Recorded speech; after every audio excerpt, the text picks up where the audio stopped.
Hello, everyone. Back on 6 Degrees of Associations. Today we have Damita Snow joining us. She's Director of Accessibility and Diversity, Equity and Inclusion Strategy, Publications and Standards, and that's with the American Society of Civil Engineers.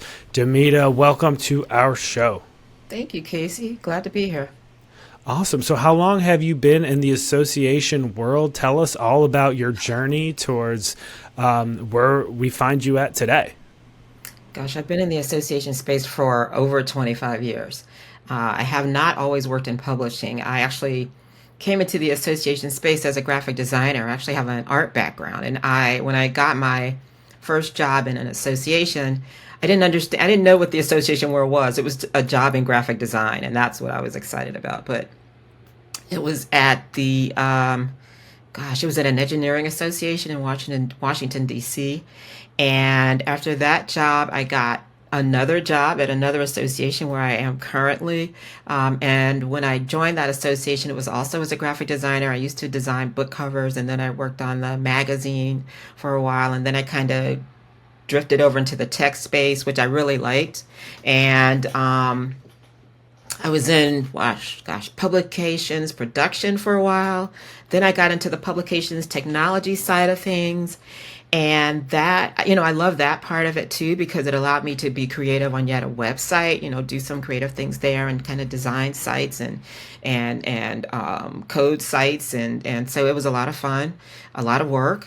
And now I am doing DEIA work, which I've always done. I've done that work for over 15 years in the volunteer space. And also at my current organization, I was actually the founder of our Staff Diversity and Inclusion Council. I was the founder, but we had a great team of folks that created it.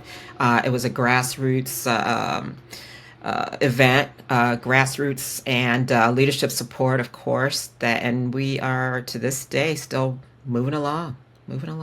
Yeah, and Sam Evans was the person that recommended you to be on our show, and anyone who knows Sam knows she is a huge champion of accessibility issues and just such a wealth of information on that. And so I'm curious how you went from your position in graphic design to transferring your skills into a position in DEIA work. And how did that whole transformation happen? You mentioned the volunteering. Was it kind of like you were doing graphic design and then had this desire to volunteer in this space and learn more about how you can champion these causes kind of as almost like a side hustle, and then it became all one? Tell me about that journey. So I was doing a lot of social justice work. I'm still a member of the National Association for the Advancement of Colored People, NAACP, member of the National Council of Negro Women, NCNW, and both of those organizations have been around for decades, I believe 1919 and 1935. So I was always doing the social justice work, and it's always been a passion of mine. And I believe about 10 years ago, we had a new new executive director. And we were at an all hands meeting, and our executive director mentioned diversity, equity, and inclusion was something that was very important to him, excuse me. And when I heard those words, I was thinking, maybe this is a time where we could actually have, an employee resource group at the organization. And so I talked to some of the folks that had been there for a while. And I mentioned before that this was kind of a grassroots kind of an event.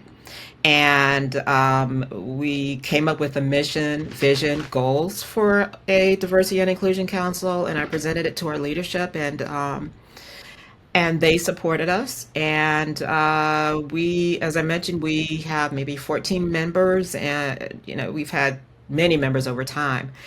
We have a slew of events that we have monthly. We have a diversity day every May. And the Diversity Day is based on the UNESCO Diversity Day for Cultural Diversity and Dialogue. It's a UN designated event. And it's a full day of events, staff supported, staff hosted, and we've been doing that for quite some time. So that is actually how it kind of became a part of what I do and currently. And I also volunteer for a lot of organizations in the industry, such as the Society of Scholarly Publishing, the Coalition for Diversity and Inclusion in Scholarly Communications. Um, wow, and I've chaired DEI committees for different events, association for different organizations, I should say. Association Media and Publishing, I co-chaired their diversity and inclusion committee, one for SSP. So I have a lot of industry experience and working with a lot of great people that I learn from, and we, share information amongst ourselves. So that is how it kind of, kind of morphed into the current position. Plus, I work in a division where these initiatives are important to us. These initiatives are a part of our strategic plan. Everything that we do, I look at through a DEIA lens. Actually, our managing director summarized my job in one sentence, which was amazing. And it's written as applying a DEIA lens to all publications and standards, operations, strategy formulation, and decision making. Yeah, that sums it up very well. And of course, you've all been in publishing and graphic design for all these years as well. How has that part of the association landscape changed in the years you've been doing it? I'm assuming now you are a consistently digital first organization like so many. But what about the print side of things? What's going on in the graphic design publishing world today? I could tell you about the online publishing world. We have a lot more content that we put online. We actually have yet another website of publications that just includes our standards that we recently launched. It's called Amplify. Our ASCE library site, you can look at, and you could actually, let me give you the URL. It's ascelibrary.org/accessibility. And you could look at all of the things that we're doing as it relates to accessibility and DEI. The landscape is that print is still out there. People love print. I mean, I love to read, but I like my books. I do not like Kindle or any other. I will do an audiobook, but that's about it. That's as far out as I'll venture as an audiobook, but I love print. People still love print. Our customers still love print. We may not print as much, but we still print our journals, our books, and our proceedings. And I know that a lot of other publishers are in the same, but we would love to have everything online, but that's not possible right now. How do you gauge what your members want when it comes to publications? Is it something that's anecdotal? You just kind of hear in things maybe at an annual meeting, or take into account some email suggestions, or are you proactive in kind of surveying the membership base? How do you figure out? I mean, everyone's so different on how they consume the written word. You're right. Everyone is very different on how they consume content and information. We survey, we ask members what they want. We don't assume anything. And there are those moments where you're at an industry event and you just happen to strike up a conversation with someone and they're sharing what they do in their organizations. Network is a great way to find out information, find out what's happening in the industry, gathering some new ways to do things. So we ask the question, it's not great to assume anything. Always find out what people want and try your best to supply them with what they need.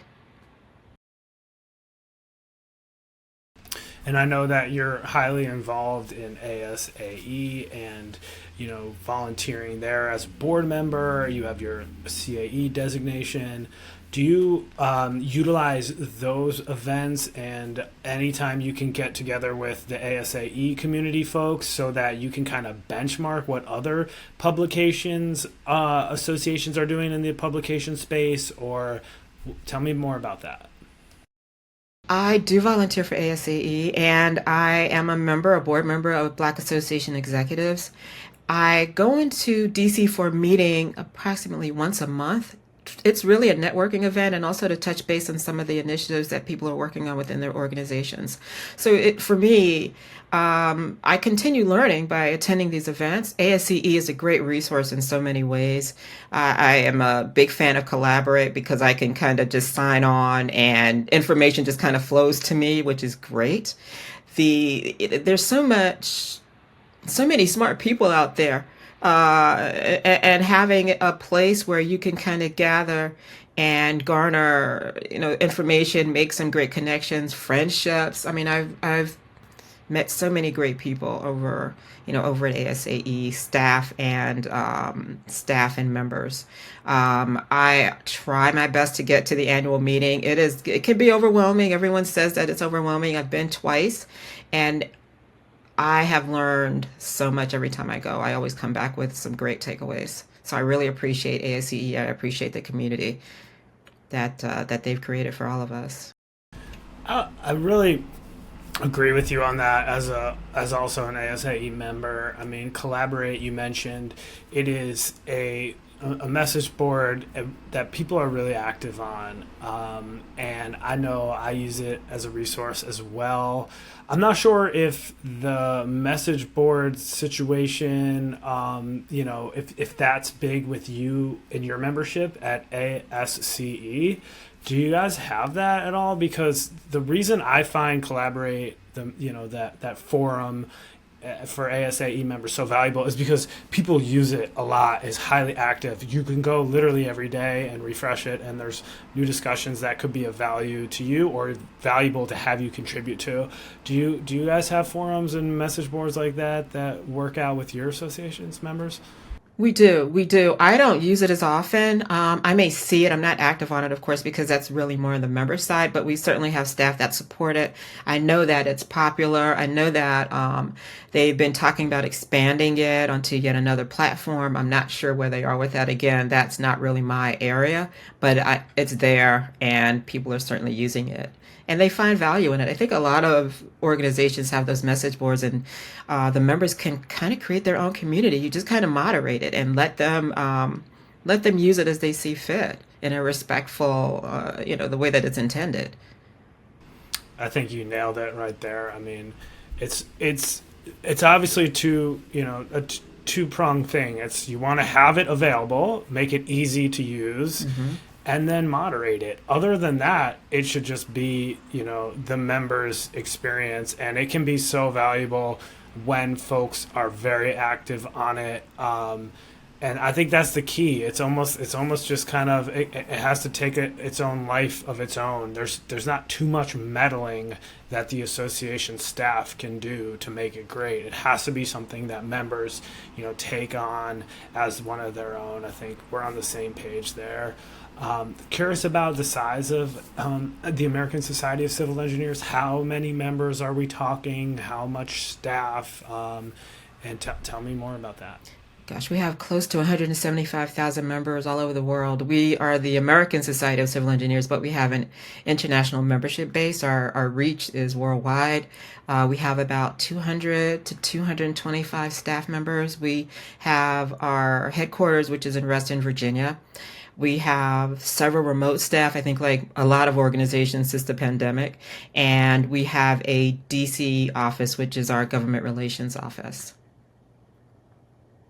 Got it. And is there something every year that, as a professional, you look forward to? I'm not sure if it's the ASCE annual meeting or something of that nature, or maybe it's something outside of your organization. I know there's annual events, including the ASAE meeting, that I always look forward to and mark on my calendars. I think on this podcast, a staple question is always, what is it every year that you look forward to as a professional? And I'm curious what your take is. What I look to every year is the ASCE meeting. Is convention, I'm sure, is wonderful. I have never attended because that is yet another thing that's on the member side. I'm on the publication side. I don't deal a lot with the members. If I do, it's via email about a publication. That's what has happened in the past. I look forward to the Society for Scholarly Publishing's annual meeting. That meeting is where I meet with folks like me that are in the industry. that are going through some of the challenges that we're going through, that have had the successes that we've had, that understand what we do. People know publishing, but not a lot of people know what scholarly publishing is. And what I tend to do is, if someone says, "Oh, what do you do?" "Oh, I work in publishing," and then they assume that I'm an editor or something like that. And unless they ask me more questions, I don't really do a deeper dive into it. But that's an annual meeting that I look forward to every year, and I'm actually on the board of that organization, and we have a meeting next week, as a matter of fact. And I have learned so much from my peers, and those meetings fuel me. They really do. So I enjoy that meeting. That's a great distinction to make. Scholarly publishing versus all other publishing, right? And it's not just in general, it's actually a difference that can take place at the association level, if I'm not mistaken, because you can have, a scholarly journal that your organization is kind of overseeing, and you can also have kind of like a member news, less technical publication, so to speak. And so is there a difference that's drawn there at your association, where you maybe aren't involved in maybe like a member news publication, but you are involved on the scholarly side, or is it all kind of under the same umbrella? So we have a magazine for the members. Our members are engineers, civil engineers, but they're under different disciplines like water resources, construction, transportation. So many different sub-disciplines. The magazine I used to work on is not as technical as our scholarly journals. So I've worked on that. I've worked on the ad side of that, but I don't do that now. I work on the scholarly journals, conference proceedings, standard side of things, and there is a small distinction, but it's still technical. We still have those technical images in our magazines, because that's what our members want. So I think of everything that we do as scholarly content. We also have a website called The Source. We have a podcast on there for the members. But again, we're serving the same audiences. So it's still scholarly, but I don't know, maybe there are different levels of that. But it's all scholarly publishing to me. What is the main difference for someone who is unfamiliar and just looks at publishing as all the same thing? What is the main difference? Yeah.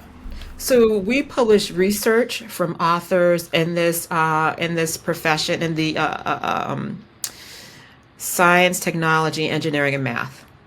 We are on the engineering side of that, and we publish scholarly research. We publish in our journals. We publish research on different areas. Again, I mentioned transportation, water resources, water, highways, roads, bridges, and we publish our authors and editors are people that are practicing in the field. They are also professors. Students come to our site for content for their classes. Engineers that are out in the field come to some of our sites for information. We have something called Hazard Tools website where they could actually go in and put in measurements, and that will help them as they're working in real time. So those are a few of our audiences, and that's the difference between publishing. People tend to think of fiction as opposed to scholarly research. They don't really know what scholarly research, scholarly publishing is, but if you say publishing, they think of a bestseller on the New York Times list. It's or a biography, something like that. And the scholarly journal, the official journal of an association, can be so important to it. And I mean, what do in your opinion, do associations need to do? Or what do the scholarly journal publishing community, what does it need to do to make sure, the next decade after that, there is a relevant need and the journal can continue to thrive? Because like anything, it has to evolve and change with the times. Do you think about that? Do you worry about the future with journals? I don't necessarily worry about it because the people that I've talked to have been thinking about these things. It's something that we always talk about. You have to be future forward. You can never really rest on your laurels. And what is happening now is that people are recognizing the world is changing, the communities that we serve are changing. In what 10 years or so, the current majority is not going to be the current majority, and a lot of the DEIA work that we all do takes that into account. We need to be able to serve additional audiences, as I mentioned. We need to be able to serve those that are currently excluded from the opportunities within scholarly publishing. We need to create equitable systems and resources that serve everyone, not just a few people. We need to redefine what equity and equality looks like in this space. And there are people that have already taken surveys. They know what the statistics and the demographics look like within this industry and are working hard to recognize that change needs to happen.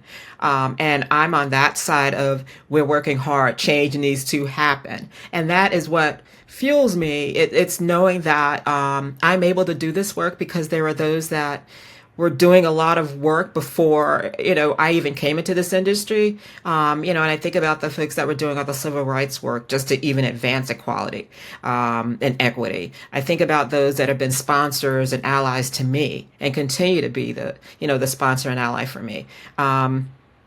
I think about the folks that I owe a debt to, to be able to be sitting here to talk to you about this. So those are the things that kind of fuel me. Those are the things that I talk to others about. Those are the things that are important to me and important to others. And I love having the conversations where we could talk about what we can do to drive change. I appreciate the opportunities that I've had to work on several projects. And I mentioned C4DISC before, the Coalition for Diversity and Inclusion in Scholarly Communications. That organization created toolkits for equity. They are 3 toolkits: anti-racism toolkit for allies, anti-racism toolkit for organizations, anti-racism toolkit for Black, Indigenous, and people of color. And I was fortunate enough to work on all 3. There are other guides as well. One is on inclusive language. Another is on peer review. That's the most recent one. We have yet another related to disabilities and neurodiversity. So C4DISC is a great resource for those that are interested in, doing this work within their organizations. There are a lot of resources there. Go to the website. All of the content that they produce is free. There are webinars there. There's a webinar. The most recent webinar is on empathetic leadership. So it's not just, those things aren't just what you can do within the scholarly publishing industry. They are what you could do, period. In any industry, those toolkits can be adapted for any industry, and I hope that people do that. And also, I hope that they provide feedback on the work that's being done. And we also realize that the toolkits and the guides have to be updated over time. Times change. You have these successes that you have that, currently they may be something we want to do, but over time it will be a completed task. And so, of course, we need to reflect that and make some changes. And of course, language is fluid. So some things that we are currently calling a particular task or initiative may change over time, and we recognize that. So a lot of great resources out there. Gosh, I could give you an entire resource list, but I won't do that right now. And I always like to, as we work towards wrapping up here, put the spotlight on you, because this is the 6 Degrees of Associations podcast, and we want to hear from someone in your network that we know will be worth hearing from on this show. And it sounds like in our pre-show discussions you do have some names, so let's hear them. Who should we talk to that you want to give a tip of the cap to? Gosh, there's so many folks, but I'll only give you 3 right now. The first person would be Randy Townsend. He is the past president of the Society for Scholarly Publishing. He started a mental health awareness series there during his tenure, and it's still going strong to this day. He's also a professor at George Washington University for their publishing program. He's a sought-after good friend and a great speaker. The next person is Allende Clark. He's ASCE's Managing Director of Information Technology. He is engaging and inspiring, especially when he's talking about technology. I call him a tech guru. He's strategic. He's a strategic thinker, and he's a really really good person. Um, and last but not least, Kelly Baxter. She's a C-suite leader, management and strategy pro in the association space, and she owns her own consulting firm. And I think she would be a really, really good person for you to have a chat with. I think I've given you more names than you expected, but yeah, It, I just know a it lot of great people. gives me another window into the way you do things, which is, if you're going to do something, it sounds like you're all in. So this was no exception here, giving me these names. Damita Snow has been our guest today on the 6 Degrees of Associations podcast, Director of Accessibility and Diversity, Equity, and Inclusion Strategy, as well as Publications and Standards with the American Society of Civil Engineers, ASCE. And I thank you again so much for your time and for a wonderful conversation.